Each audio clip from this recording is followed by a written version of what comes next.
it's never a bad thing to continue to go over the same things over and over again. This is the reason why we're on this journey in the Torah. We're coming to our end of the Torah portions out of the scroll of the book of Devarim, which lets us know that we're going to begin to start our cycle all over again. For the last, I think for the last several years, without notice, is that the Torah portion generally ends with Sukkot. And ironically enough, at the end of this Torah portion, we find that the Creator is telling Moshe to tell the children of Israel that when you are going to go into the land, I'm expecting you to read the Torah to the people every 7 years during the year of Shemitah.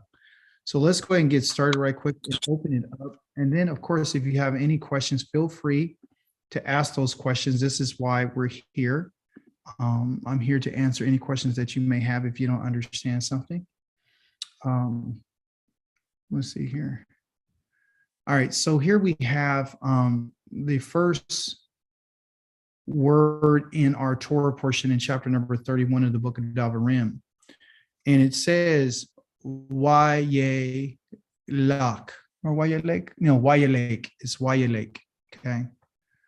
Yahweh, right here, okay? And it means and it's missing a word, which is he, and then lak. Okay. So we know the he here is pointing directly to Moshe. He is the individual who is going or walking. Okay. Does anyone know what that lamed means? In this word lak? What does the letter lamed represent? To or from? Yes, exactly. So you got 2 and 4 for a grammatical tool. But what does it mean agriculturally? Staff. Yep. So it's a staff, which represents authority, and it represents power. Okay. And so the 2 or 4 is to put someone in a certain direction. Okay, that's what a staff is used for. All right. And the staff is also used to, there's a D and a D and a P. And one is to direct, and the other one is discipline. And then the last one there is to protect. That's what this staff does. Okay. So it's in the hand of this leader, Moshe. Okay, the most humble man on the face of the earth. Okay. Someone tell me what this last letter, this final cough, because that's what it's called a final because it's at the end of this in particular word. It's called a final cough.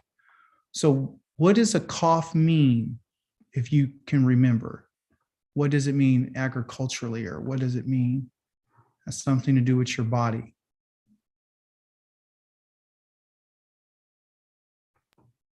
The palm of the hand. The palm of the hand. So it's the palm of the hand, and the palm of the hand, something is placed in it, and that's the staff. Okay. When the staff is placed in the hand, right, the only thing for someone to do is to walk. Okay. Walk. That's what it's for. And this is where you get this idea. They're using this word went. Okay. So he went to the children of Israel and he began to speak with them. All right. There's another understanding too about this word lak, which I want to share with you. So the palm in the hand, easy. Okay. There's a couple of other words that go along with this, so I can make sense of it. All right. So the lamed is represented by the letter in English L, and then the K is represented by this letter Kaf right here is represented by the letter K. Okay. So lak. What they do is they just put either an A here to make it lak, or they'll put this, a lek, same thing, meaning one is the action of doing, another one is just the noun of it. but also too, this word has other meanings as well.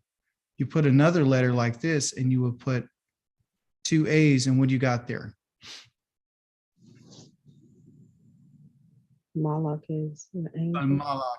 And Malak is what? Messenger. Messenger. It's a messenger. Okay. This is very important for us to understand. A Malak is a messenger. All right. So so we got that. All right. But let me tell you what this letter M means. What does the letter M mean Hebraically? What does it Water. represent? Water. And from a grammatical standpoint, this letter M represents what you would call a preposition. Do you remember which one? From or to. From. Yes, from. Because you got to go from somewhere to go get the water, right? You got to go from your tent to go get the water. So it's used from. So when you look at this M right here, it really means from. And then here, the lak means to walk, right? So from walking, right? So when you put that malak in here, he's called a messenger, right? A messenger delivers what? A message. A message. Is it their own message or is it someone else's message? Yah's message. It's Yah's message. That's why they're called a messenger, because they're delivering a message. Okay. We'll write another word up here for us.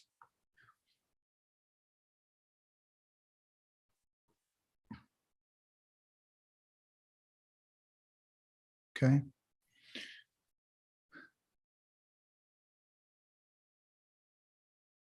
Malka. What's a malka?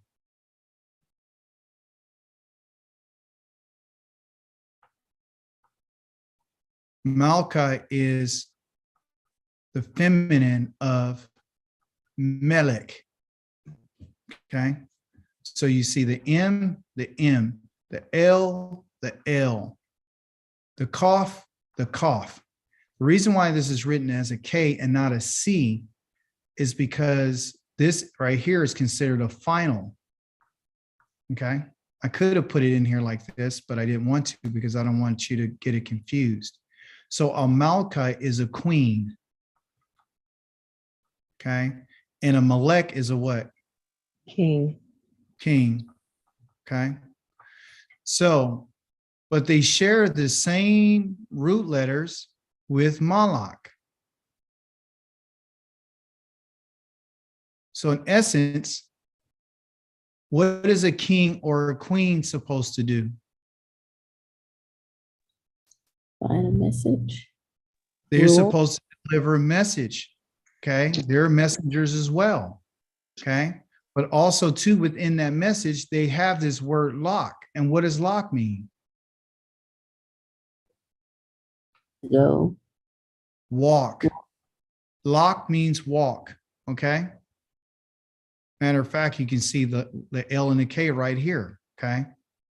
And if you flip that W upside down, you got an M. That's an easy way to remember. You see that? You see that? Okay. So walk. Okay. To walk. All right. So we got that word. Just trying to show you how all these roots are connected. Okay. Here's another one.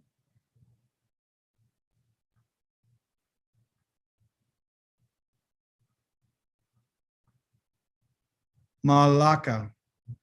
Okay. Not Malka, but Malaka.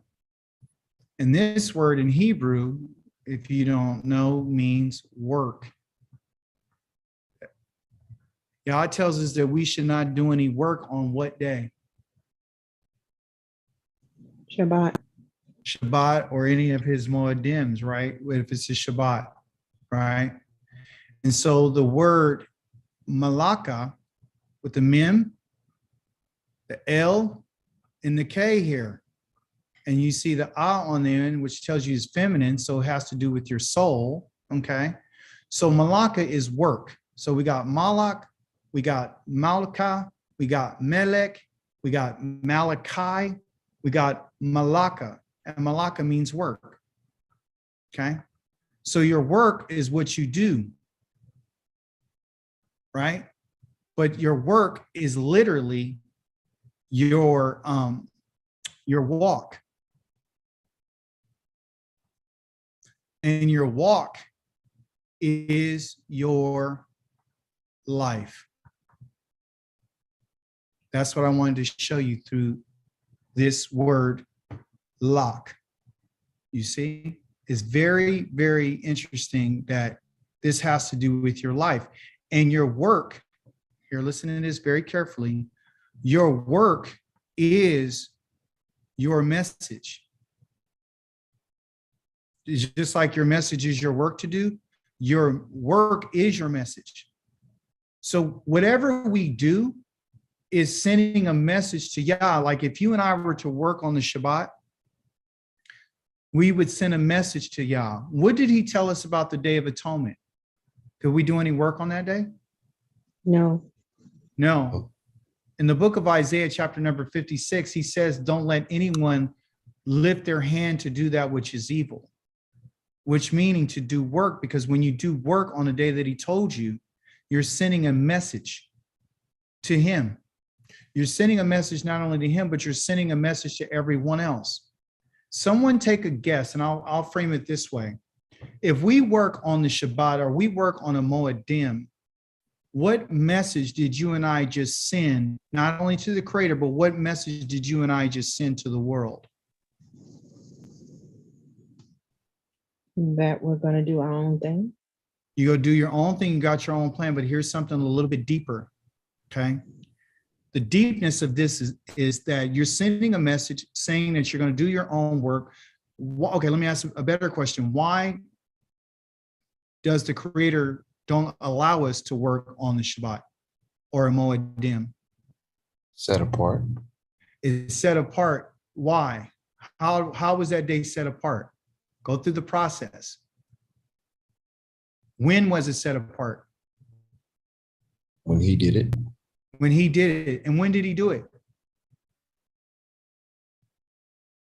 Creation. He did it at creation, and he did it on the seventh day. So he worked for 6 days, and on the seventh day, he rested. The moment that you and I will go outside of that, what we're saying is that he's not the creator. That's what you're saying. Your work is your walk, is your life, and your life is your journey. And how you and I walk and how we live, because that's what life is, how you live is your message to the Creator. What you do is a message to the Creator. That's what he wants us to know.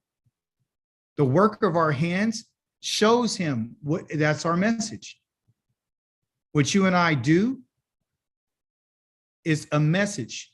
If we work on the Shabbat or we break any of his Moedim and say we're going to work anyway, he's saying that you're saying that I'm not the Creator, because the Shabbat is attached to the creation. Now, can you see the danger in working on the Shabbat, or see the danger in not or working on the Day of Atonement? This is the reason why he said, I'm going to cut you off from your people. Remember, he said, no malaka. Anybody who failed to afflict themselves, anah, and anah also means not just affliction, but it also means an answer. You're giving an answer to the Creator, and you're letting him know, this is my response to you, is by doing what you said. I believe and understand and know that you exist, but the way that I prove that is by doing what you say. If I don't do what you say, I'm saying you don't exist. If I work on the day that you told me not to work, I'm saying that you don't exist and you did not rest on the Shabbat. That's what I'm saying. So I want you to understand, this is about the life of Moshe. This Torah portion is about his life. This is about his life. And let's prove it in English. Moshe went and he spoke the following words to Yisrael. I am 120 years old today. I can't get around any longer. Moreover, Yahweh has said to me, you will not cross this Jordan. I got some not so good news for you. This is a mistranslation of the Torah. This is not what he was saying. He wasn't saying that I'm old and I can't get around any longer. He did not say that. He did not say that. This is what he said to them. Verse number 2, Wayomer, meaning he spoke to Elohim, to them. He said, son of 120 years, I am today. I am 120 today. Lo ukal, not that I can, I'm not able to no longer go out or come in. And Yahweh has said to me, Lo ta'avor the Ethahar Yarden, talking about you're not going to cross over that river. The understanding about this text here is not that I'm old and I'm decrepit and I can't do the work any longer. What it means is that my time of going back and forth to the Creator is over. It's time for me to pass on this responsibility to someone else who has proven themselves to be faithful. Okay, so let's verify and check and verify and see if this is true, just to confirm what I just said. In the book of Deuteronomy, chapter number 34, you will find some interesting information about Moshe. It says Moshe ascended from the plains of Moab to Mount Nebo to the summit of Pisgah across from the Jericho. There Yahweh showed him the land of Gilad as far as Dan and Naphtali, and the land of Ephraim and Manasseh and the land of Yehuda, all the way to the sea beyond, and the Negev and the Adrava, including the valley where the Jericho, the city of date palms, as far as Zeor. The reason why Yah brought him up here is because Yah told him, you can't go in, but I'll let you see the land. Yahweh said to him, this is the land concerning which I swore to Abraham, Yitzchak, and Yaakov. I will give it to your descendants. I have let you see it with your eyes, but you will not cross over there. You're not crossing over. And everyone knows why, because he lost control. He did something without thinking, according to the text. So Moshe, and he did not glorify Yah when he had the opportunity. So Moshe, the servant of Elohim, or Yahweh, died there in the land of Moab, as Yahweh had said. He was buried in the valley across from Beet Peor in the land of Moab. But to this day, no one knows where his grave is. He was buried. Verse number 7, Moshe was 120 years old when he died, with eyes that were undimmed and vigor was undiminished. You see? Undiminished. So it wasn't like he didn't have the strength. He can clearly see his vigor was undiminished. He had power. He could have went over, but Yah said, no, you can't go over. All right. So he's telling them, like, look, I can't go in and out anymore. I can't no longer be your leader any longer. I can't do that. That's why I can't do it anymore. Not that I just can't because I'm old. Matter of fact, when he mentions this, yes, Akoti. Are we to assume that Yah was the one that buried Moshe? We can assume that, but we know that Aharon went up to a mountain, right? And he was dealt with Moshe and Eleazar, but we don't hear nothing about anybody else going. But the person who went up with him is the one who wrote that about him being 120 and him being his eyesight is undimmed and all those things. So there's a probability that Yehoshua and someone else went. Who knows? But it wasn't important enough for us to know. The Creator didn't write it and tell us what happened. No one knows where his grave is. No one. Okay. So Yah is letting us know that, today was his birthday. Not the day that he died, but the day of his birthday This is when he dropped all this information on them. He said, I am 120 years old today. It was his birthday. And he says, I can no longer, of course, go in and out. Moreover, Yahweh said to me, you will not cross the Jordan, confirming what Yahweh said. 3, Yahweh your Elohim will cross over ahead of you. He will destroy these nations ahead of you. He will dispossess them. Yehoshua will cross over ahead of you, as Yahweh has said. So 2 things. Yahweh's crossing over to destroy the nations, but also 2, he's using Yehoshua. And this is what he's telling the people. And he said, Yahweh will do to them what he did to Sikon and Og, the kings of Imri, and to their land he destroyed them. Yahweh will defeat them ahead of you. And you are to do to them just as I have ordered you, which means I commanded you. He tells the people to be strong, be bold, don't be afraid or frightened of them, for Yahweh your Elohim is going with you. Okay? He will neither fail you or nor abandon you. Okay, those words there is talking about Yah will not forsake you. He will not sink back from you, and neither will he abandon you. This chapter right here consists of, I think our Torah portion is like 30 verses. So our whole entire Torah portion is just this one chapter. Okay. So we're going to try to get through it. Anyone have any questions? Let me know.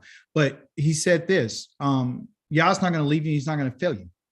All right. So next, Moshe summoned Yehoshua in the sight of all Israel, and he said to him the same identical words: be strong, be bold.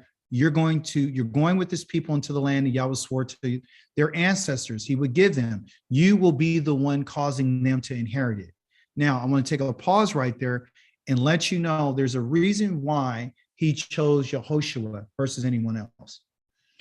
The reason why he chose Yehoshua is because Yehoshua used to hang out with him all the time.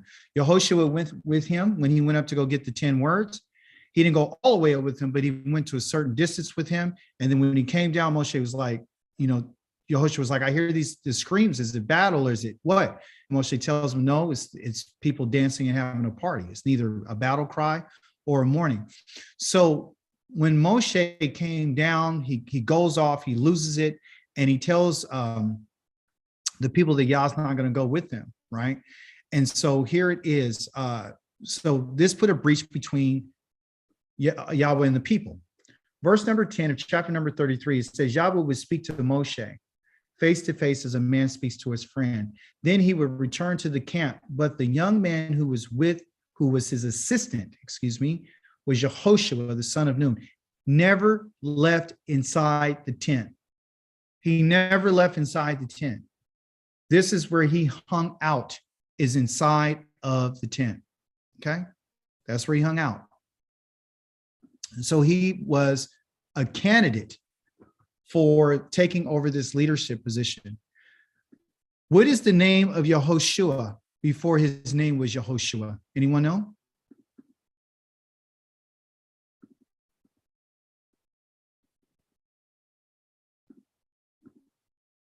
I'm going to show you that did you guys know that his name was changed? No. Yehoshua's name was changed. Chapter number 13 of the book of Numbers, Bamidbar, verse number 16. Okay. In reference to, in context, Yahweh said to Moshe, send men on your behalf to reconnoiter the land of Canaan, which I'm giving this people of Israel. Each ancestral tribe sends someone who is a leader in his tribe. So they tell us who these tribes are. They tell us who they are. And we see that Caleb, the son of Yefuneh, he is from the tribe. So 12 of them, right? Here's Caleb. He's from Yefuneh. And then it says, and the tribe of Ephraim is Hoshea. That was his name, the son of Nun. Hoshea means salvation. That's what his name means, salvation. Okay? Hoshea, like Yehovoshienu, Hoshea means salvation. Okay. But when we scroll down, something different happened. His name went from Yehoshea to, in verse number 16, it says that he changed his name from Hoshea, the son of Nun. He changed his name and gave Hoshea the name of, let me see here. the son of Nun, he gave him this name. Yehoshua. That's what he gave. He changed his name. His name has not always been Yehoshua. Moshe gave him that name. Okay.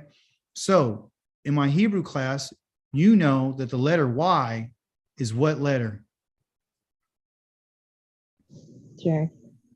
He. The Yod. The Yod is the letter Y in English.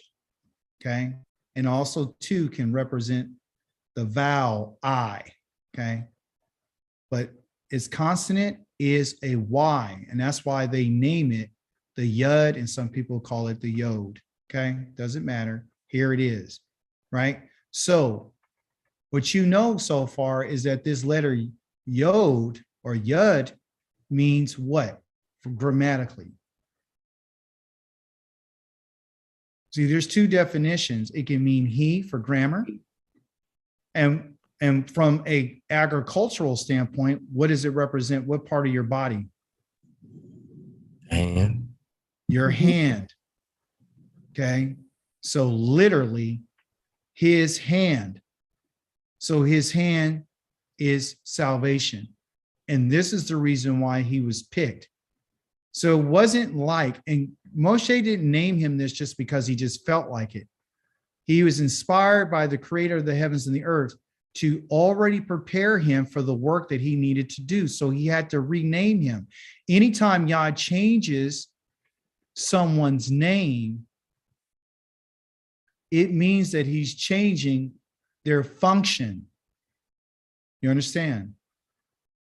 Just like he changed Yaakov's name. What did he change Yaakov's name to? Israel. Yisrael. What did he change Avram's name to? Abraham. What did he change Sarai's name to? Sarah. You understand? So Yah changes names. Matter of fact, Shlomo's name wasn't Shlomo. His name is Yedijah or something like that, Yediyahu or something. That's his real name. He changed his name. You get your name changed, it changes your character, it changes your function, okay? So this is the reason why his name was changed, because Yah had already determined that he was going to be the one to lead the children of Israel out of the wilderness into this land. Yah had already knew this. Okay, so Yah has plans. So when he changes it, that's what it is. So he tells him, don't be downhearted, right? He says in verse number 8, it is he who will go ahead of you. He will be with you, neither fail you or abandon you, just like he told the children of Israel. But he throws something else in here. I don't see it, the word here. He says, don't be afraid like he told them, but he said, don't be downhearted, meaning don't be broken.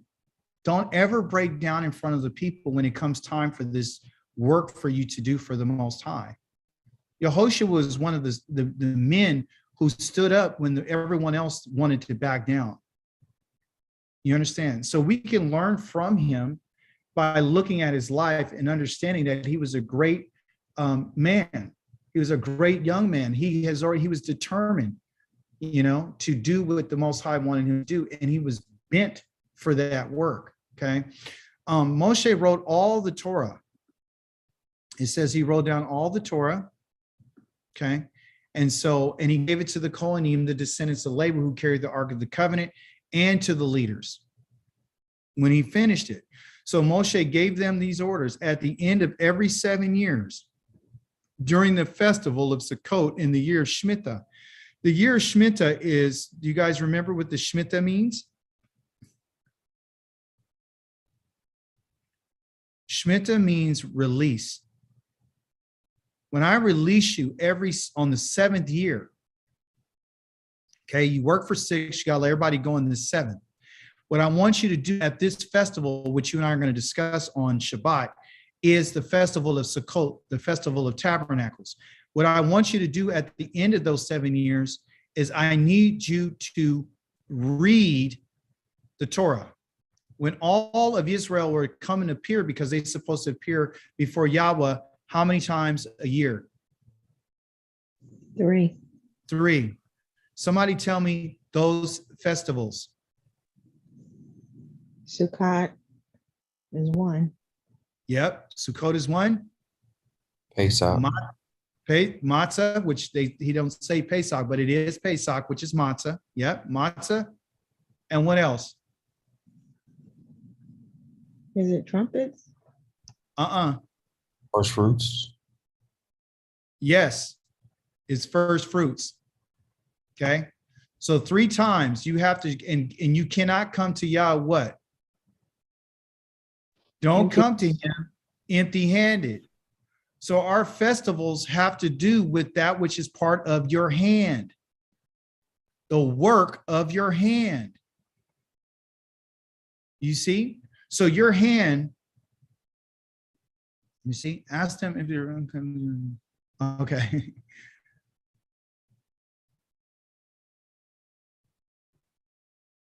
So the work of your hand, everyone, listen to me, is very important. If you notice in the Torah, Yah says he'll bless the work of your hand. Your hands is your work, and your work is your message. That's your message to Yah, what you do with your hands. Why? Because your work comes from your mind. Your mind tells your hands what to do. Yah connected the hands to the work because I want you to work the land. That's what I want you to work. That's what they were made for, is to do work. Okay? Anytime you would commit any kind of sin, you would have to use your hands. You understand? If you murdered someone, if you killed someone, even on an accident, it has to do with your hands. If a young man took a young woman, he had to use his hand to hold her. If he stole something, it has to do with your hands. The hands to Yah are very, very important. But when all Yisrael will come and appear before Yahweh in the presence of Yahweh at the Makom in which he will choose, you are to read this Torah before all Yisrael so they can hear it and do it. Shema. I need you to assemble the men, the women, the little ones, the foreigners in your towns, meaning in your gates, so they can hear, learn, fear Yahweh, your Eloheka, and take care to obey all the words of this Torah. There's a purpose behind reading the Torah, to hear, to learn, so you can fear and also obey. Okay, when they talk about take care to obey, that take care is to do. And the do is called asah. And asah has to do with your hands, which means to make or made. This is why he's on people about making images with their what? With their hands. When you go to Sukkot, you are asked to put up a tent. You understand? He tells them, you come to the place that I chose. I need you to put up a tent and commemorate what I asked you to do. So for the last several years, my wife and I, we put up tents. Sometimes we actually went to go celebrate Sukkot at a couple of different resorts. We put up our tent. We live in it for 7 days. And it was the best experience we've ever had with a whole bunch of, we had like 15 people one time. And we all stayed out there for 7 days, and it just built a really great relationship, you know, and you finally get to understand what it was like for them when they were living out in the wilderness. They had to be under the protection of the creator of the heavens and the earth. So there's a purpose. And here's the other reason, so that the children whom have not known. What do you mean haven't not known? Somebody explain to me, what children did not know? Who do you know? How did they did not know? How did that happen? The people forgot Yahweh. Well, no, actually, that's not true. Here it is. He says you need to come every 7 years. Between that 7 years, people are making babies. So the other babies that didn't get a chance to come and they weren't there yet, he says, you guys need to bring those babies to me. Your little 3 and 4 year olds, and you're 5 years old, and you're 6 years old, because you got to wait. Some would fall when they were 3, some would come when they were 6, and the other ones would come at 5 and a half. Okay, so a whole bunch of kids are born within this 7-year period. And they didn't have the chance at the last Sukkot to hear the words of the living Elohim. This was a big deal. So Yah says, the children that have not known, meaning the ones who have never heard what I said, I want to teach them as well so that they can learn. They can hear Shema and learn Lamad, and that learning is Lamad. And that Lamad is the shepherd's staff.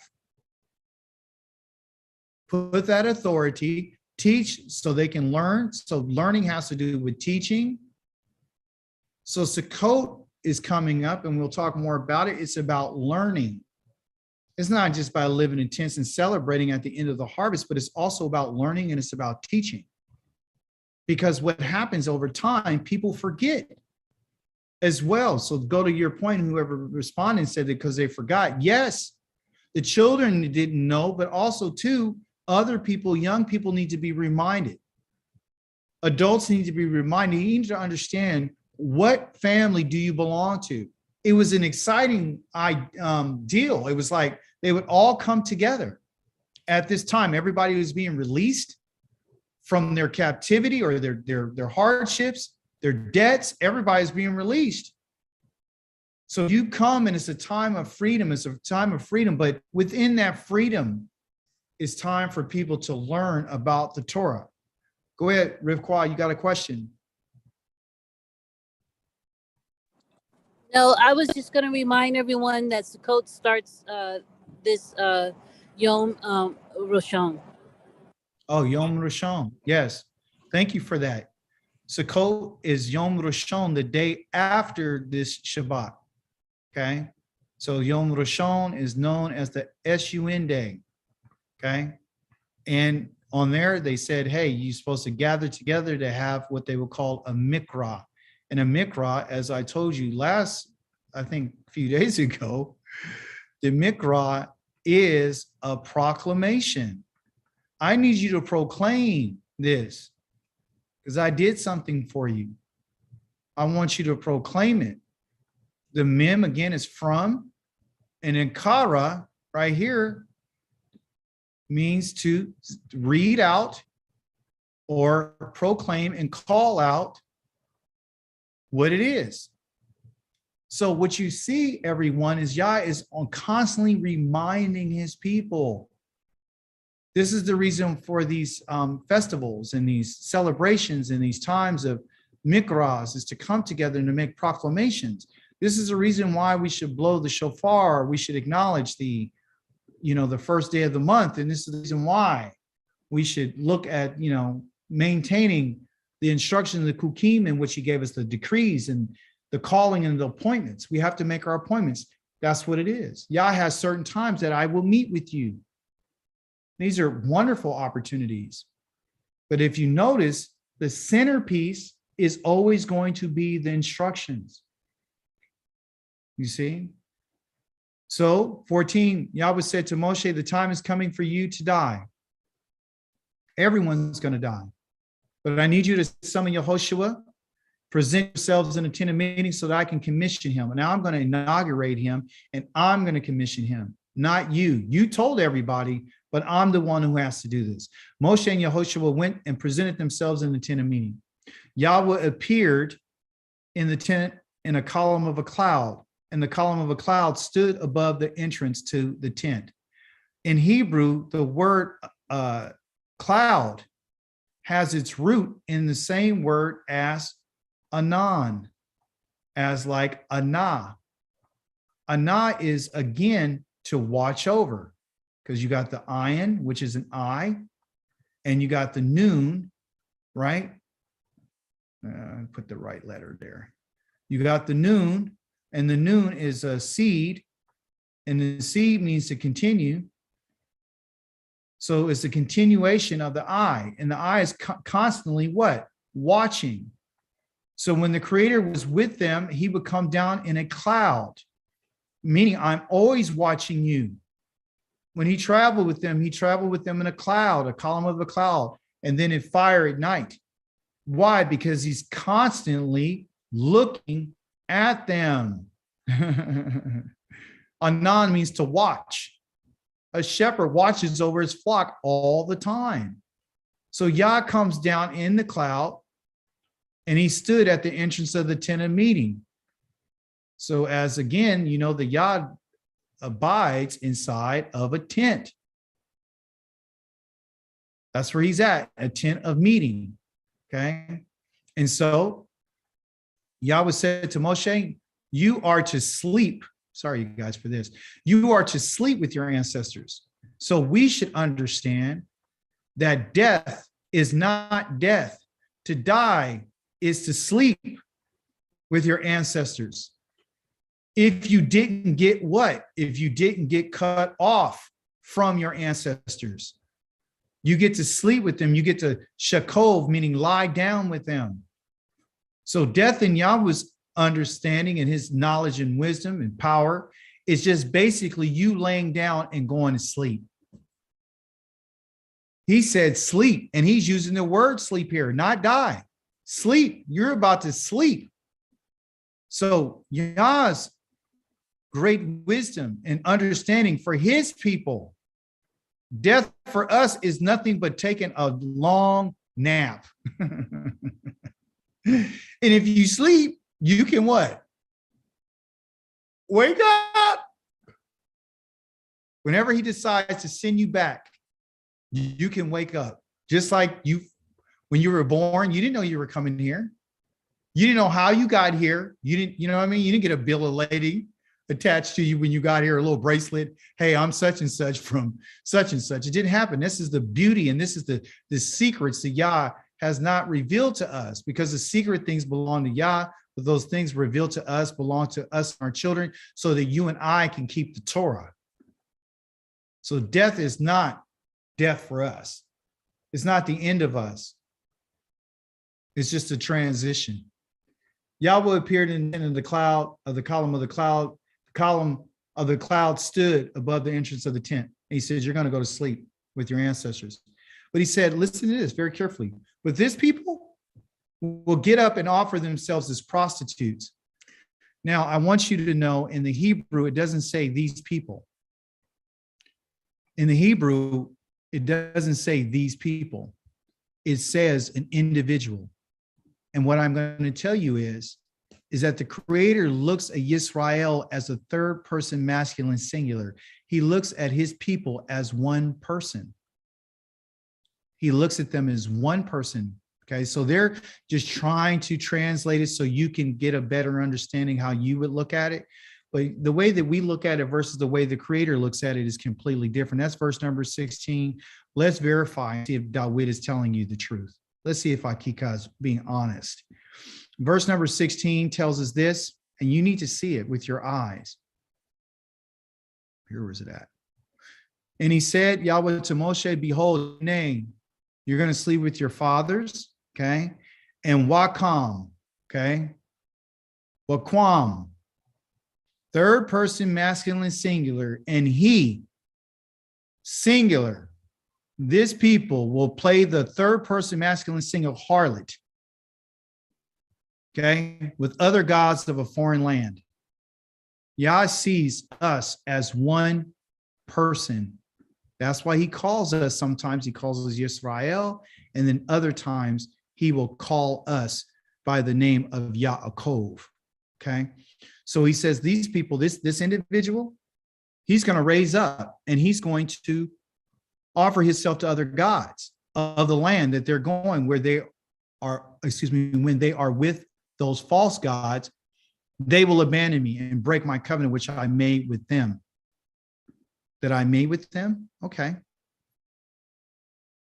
Here it is. In the land where it goes there among them. Okay, so you said them, right? Well, the grammar tells us that he's talking to a third person masculine singular. That's what 3MS means. Third person masculine singular. First person's talking is Yahweh. Second person is he's talking to is Moshe. Third person is this individual, third person masculine singular. So it's not them. Yah's looking at us as one person. They said they will forsake me. No, it's not they. Third person masculine singular. he will forsake me, and he will break my bariti. He will break my covenant in which I made with what? It says them, Otho. It's not Otho or Ito. It's not Ito. Look where it says. It got them again. They're just trying to get you to believe that he's talking to them because for you and I, it would be making sense if we were English. He's talking about an individual. He looks at his people as one. He looks at us as one. You understand? Then he says, and shall be aroused. Right? Third person. My anger. Okay? Against, it says them. Third person masculine. No, it's him. In the day that what? For I will forsake them. Now this is important. This is important. He switches it up from saying third person, third person. He's going to break it third person, everything, right? Third person. I'm going to be against him on the day that he forsakes. Look, I will, which is first person common, forsake them. Now it's true. Somebody tell me, why did he switch from a 3MS to a 3NP plural? Why did he change to a plural?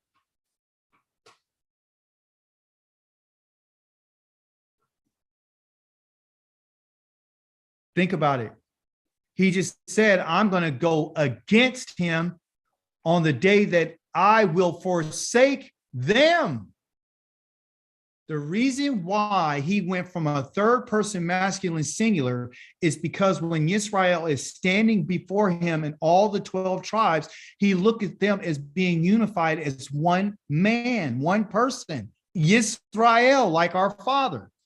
The moment that Yah has forsaken us, because he said, I will forsake them. Listen to this carefully. I know nobody want to hear it because people have been lying to us and telling us that he has not forsaken us. It is not true. Depends on how you understand the Torah. He's saying the moment that you get out of a relationship with me, you are now going to be a them to me. When you're in a relationship with me, before you break the relationship, we're in it together, we're unified. The moment that you and I go against him, he said, I'm going to go against him. The moment I go against him in that day, then I'm going to forsake them. They're no longer going to be one in my eyes. Why? Because I'm going to scatter them all over the four corners of the earth. This is the reason why he changed it from a singular to a plural, because the relationship has now been broken and you and I have been scattered. Not easy to hear. And we'll go more over this on Shabbat about how he did and how he has turned his face against his people. Koti Pam, go ahead. So for now, we are a them since since we're still scattered.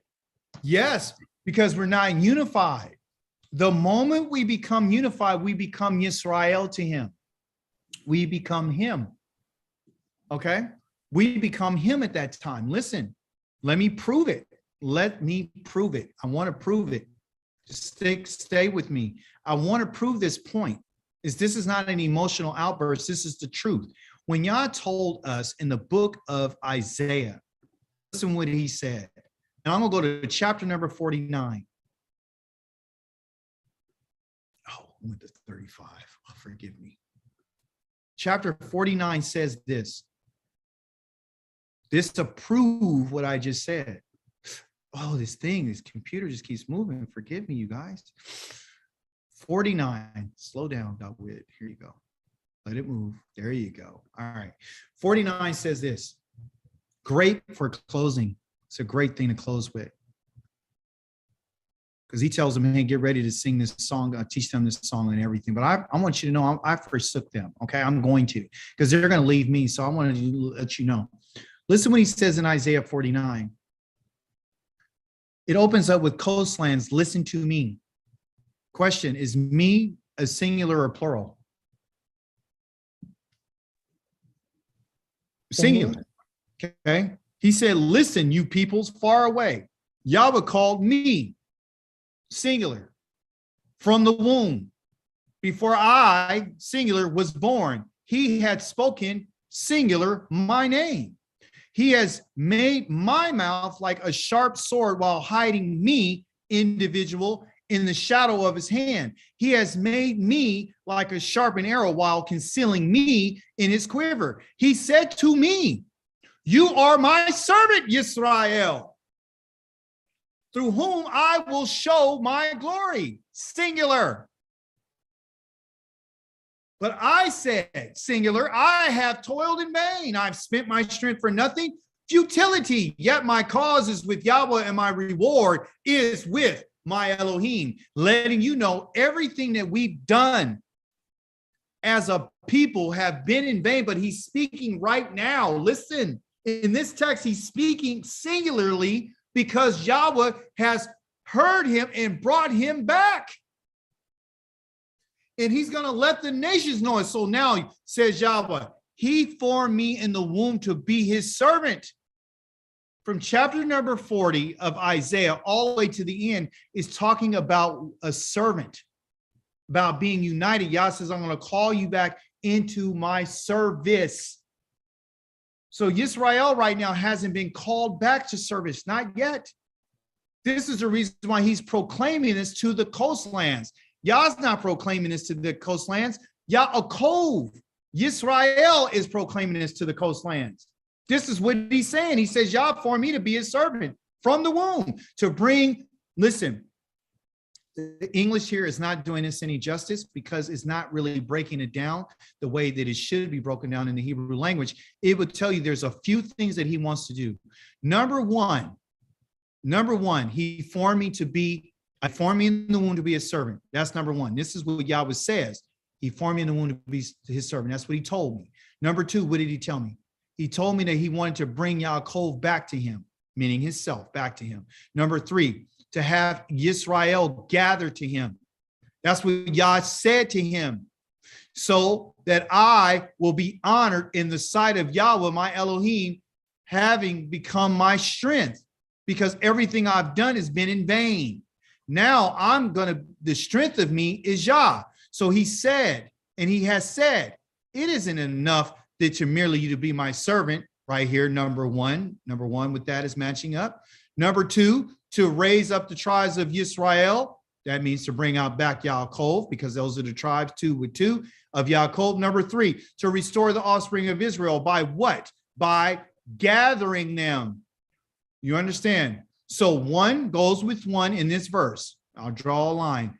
His servant right here is not enough for you to be my servant, number one, right? Number two, to bring Yaakov back to him is the same thing as to raise up the tribes of Yaakov.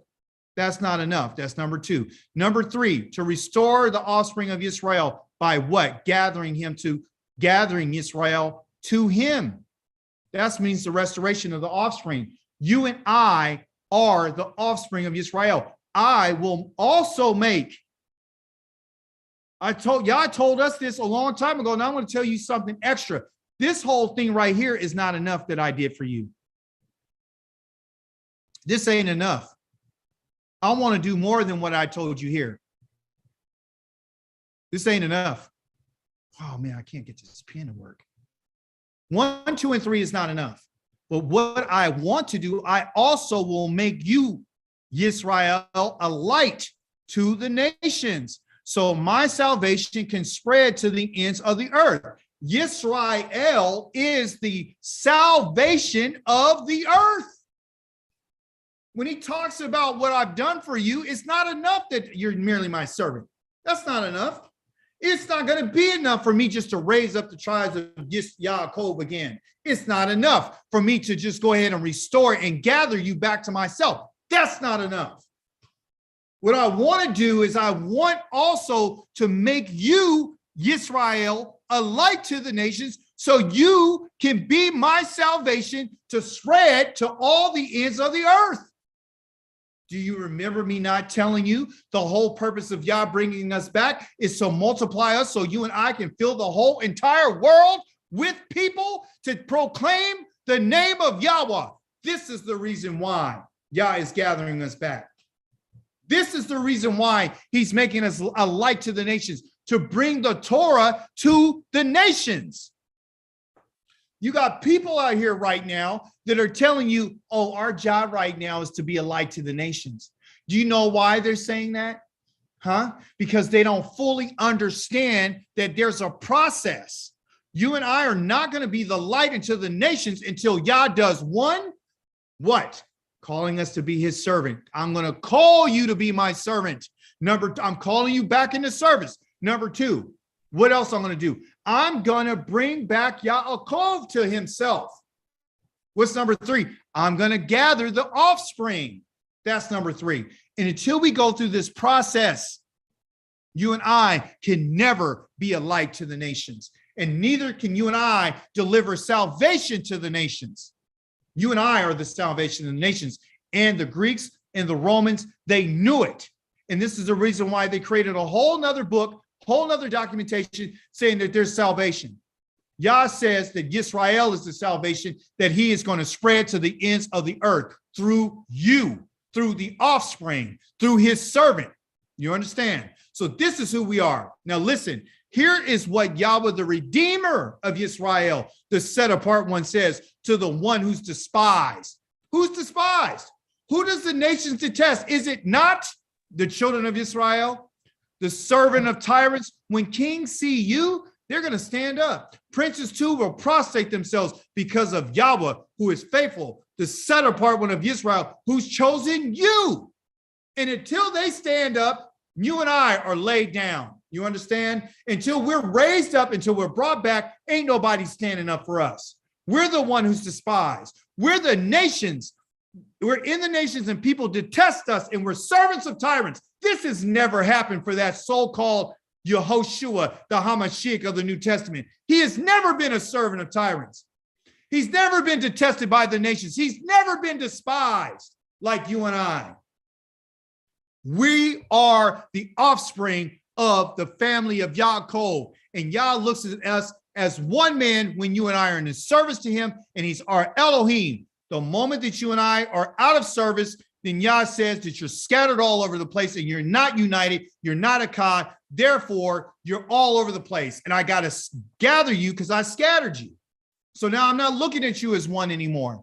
I can't look at you as one. I've turned my face from you. You guys are not going to have any unification. We went over it just yesterday or the day before yesterday, when he said that, guess what? You're going to lose your cohesion. You're going to be disintegrated. You're going to lose your strength. You're going to lose your bond. You brought yourself to ruin because you wanted to serve another God.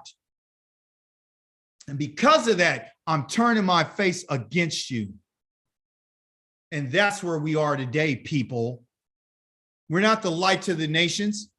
You need to stop worrying about helping somebody else. You need to be listening to what Yah says and do the Torah and get your house in order for you and your family. That's what you need to worry about. You can't be worried about getting nobody saved. This ain't no missionary journey. He just told us just a week ago that I'm not sending anybody over the sea to come and deliver a message to you. I'm not going to bring nobody or send somebody from the heavens down to you to bring some word to you. I put it inside of your mouth. You already have the Torah. So there's no excuse. Hard teaching, nobody want to hear it, but it's the truth. So we're not the light to the nations, not now. We have not been called back into Yahweh's service, not now. Yah has not gathered us, not now. You and I are in exile. That's who we are, and that's where we are. And we're despised, and we're the servants of other people. And in the moment you and I accept that, then the moment we can call out on the Creator and ask him, Yehovah Shienu, come and save your people, save us from this place, from the Me'aretz to the Mitzrayim, take us from this place of trouble and oppression and depression and oppression, take us from this place. But if you and I are playing religious games and we're saying that, oh, we're the light to the nations. Yeah, we're the light. The people on the street corner, they're the light, right? No. We got it twisted. We got it backwards. We haven't even received the full download of the Torah. So why do we keep putting the cart before the horse? Why won't we just accept our punishment like he said? Why are we crying about our wound when all we need to do is accept what we've done? Yah has sent us here in order for us to acknowledge what we have done to him. And if we're not acknowledging that, then you and I are done. We're done. You understand? So this is the reason why we learn the Torah. So we can find out, where are we? What did he say he was going to do? And now that we know that he said, I'm going to turn my face on them, then you and I need to be seeking his face. But as long as you think he's with you, and as long as you think he got your back and he's blessing you, you'll never say sorry for nothing. You'll just go ahead and ride on the, what they call the anointing, and you do a whole bunch of dancing and singing. That's what you're going to do. Am I saying you're not supposed to celebrate? No, Yah has given us the opportunity to celebrate. But just you found out yesterday, there was no celebration yesterday. There was no laughter. So this coming week, in the next couple of days on Yom Rishon, that's going to be your celebration. So Yah's letting us know there's different times in which I need you to be mindful of no celebrating. I need you to think about what you've done. And there's other times that you are going to celebrate. And that's going to be on what they call the Festival of Saco. That's when you can eat and drink and celebrate. You and I don't have the things that Sukkot says that we should have, but coming on Shabbat, I'm going to tell you why you should celebrate. And what do you have? What do you have that you can celebrate? Because you have some things. You may not have the fruit of the land. You may not have the wine. You may not have the oil. You may not have the figs. You may not have the pomegranates. But what you do have, Yah gave it to you. And guess what's going on? You're doing it right now. And I'm going to leave you with that. I want to give the lesson away. I don't want to give it away. Hallelujah.